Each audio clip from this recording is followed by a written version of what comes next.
হরে কৃষ্ণ। মহাপ্রসাদ চ্যানেলে আপনাদের সবাইকে স্বাগত। আজ আমি বানাবো বেসন প্যাড়া। ঘরে থাকা উপকরণ দিয়েই এই বেসন প্যাড়া তৈরি হয়ে যায়, আর খুব চটজলদি হয়ে যায়, আর এর স্বাদ হয় অতুলনীয়। তাহলে চলে আসি আজকের রান্নায়। বেসন প্যাড়া বানানোর জন্য আমি গ্যাসে প্রথমে একটা কড়াই চাপিয়ে দিয়েছি। এবার এর মধ্যে আমি 3 চামচ পরিমাণ গাওয়া ঘি দিয়ে দেবো। আমি উঁচু 3 চামচ দিলাম গাওয়া ঘি। এবার ঘিটা একটু গলানোর জন্য গ্যাসের ফ্লেমটা আমি মিডিয়াম করে দিলাম।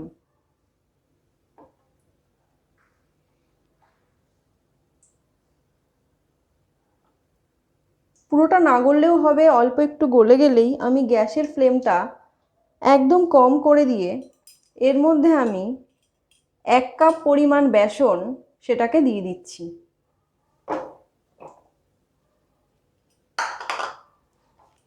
এবার এটাকে নাড়াচাড়া করে যেতে হবে ঘিয়ের সঙ্গে। গ্যাসের ফ্লেমটা কিন্তু একদম কমিয়ে রাখতে হবে, তা না হলে বেসন পুড়ে যাবে এবং কালার চেঞ্জ হয়ে যাবে, আর টেস্টও খেতে খুব বাজে হবে।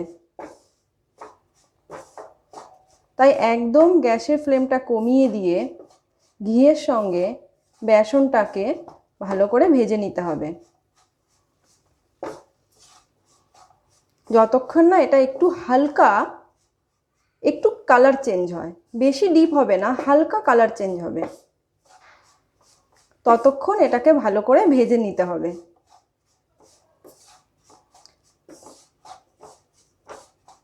আমি এরকম বেসনের অনেক রেসিপি আপনাদেরকে দেওয়ার চেষ্টা করব, অনেক আনকমন রেসিপি। তার জন্য আপনারা আমার এই চ্যানেলটিকে সাবস্ক্রাইব করবেন, যাতে আমি নতুন কোনো রান্না দিলে তার নোটিফিকেশান আপনাদের কাছে পৌঁছে যায়, এবং তার জন্য পাশে থাকা বেল আইকনটিকে প্রেস করে রাখবেন।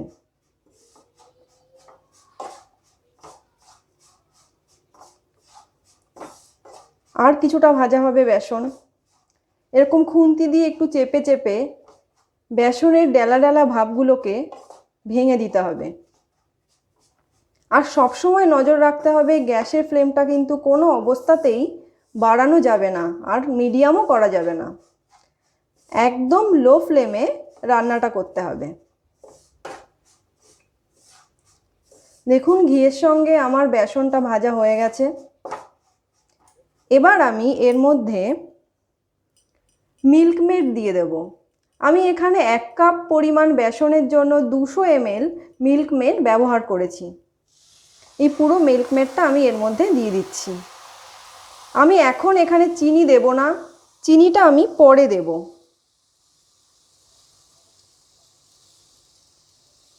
আমি এখানে মিল্ক মেড দিচ্ছি। যদি আপনাদের বাড়িতে মিল্ক মেড না থাকে তাহলে সেক্ষেত্রে আপনারা গুঁড়ো দুধ ব্যবহার করতে পারেন।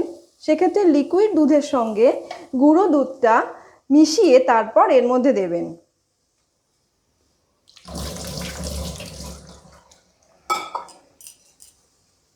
এবারে মিল্ক মেডের সঙ্গে বেসনটাকে ভালো করে নাড়াচাড়া করে নিতে হবে।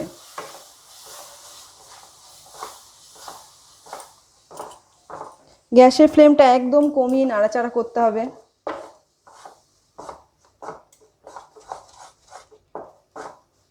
আপনারা যদি গুঁড়ো দুধ ব্যবহার করেন সেক্ষেত্রে 1 কাপ গুঁড়ো দুধে 1/2 কাপ পরিমাণ লিকুইড দুধ মিশিয়ে তারপর সেটা এর মধ্যে দেবেন।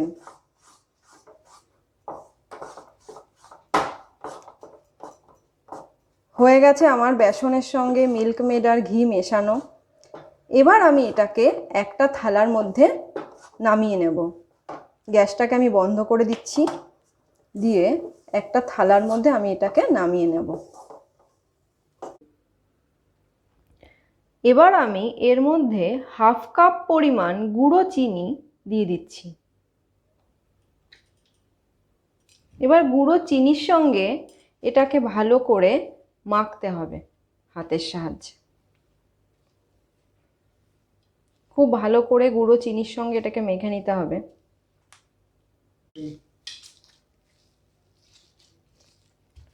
এইভাবে বেশ কিছুক্ষণ ধরে মাখার পরে চিনিটাও খুব সুন্দরভাবে এর সঙ্গে মিশে যাবে এবং একটা ঘি যে ভেতরে দিয়েছিলাম সেই ঘি ঘি ভাব চলে আসবে হাতে। দেখুন তেল তেল করছে, মানে আমাদের মাখাটা একদম ঠিকঠাক হয়েছে।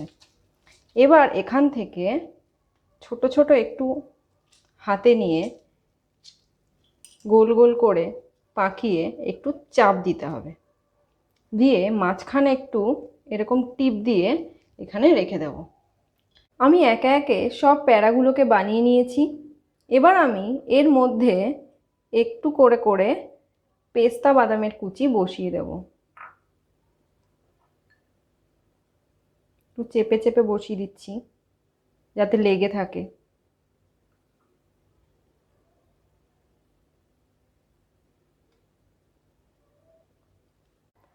আমি একে একে সব বেসনের প্যাড়াগুলোর মধ্যেই পেস্তা বাদামের কুচি দিয়ে দিয়েছি।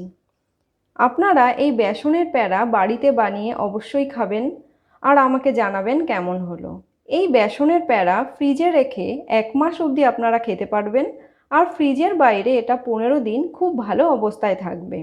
আপনারা সবাই এটা অবশ্যই ট্রাই করবেন। সবাই ভালো থাকবেন। হরে কৃষ্ণ।